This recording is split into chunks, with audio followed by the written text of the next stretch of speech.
Alinsunod sa direktiba ni Pangulong Ferdinand R. Marcos Jr., hinihikayat ng DILG ang mga pamahalaang lokal na magpasa ng ordinansa na sumusuporta sa pagpapatupad ng mga batas para sa regulasyon ng tobacco, vapor at vaporized nicotine products.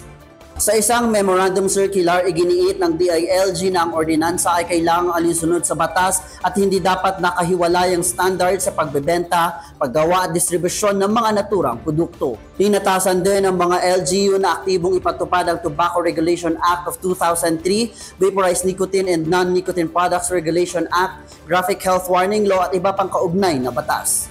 Hinihikayat din ng mga pamahalaang lokal na tularan ng mga alituntunin para sa smoke-free environment, designated smoking areas at ang pagpapakita ng graphic health warnings.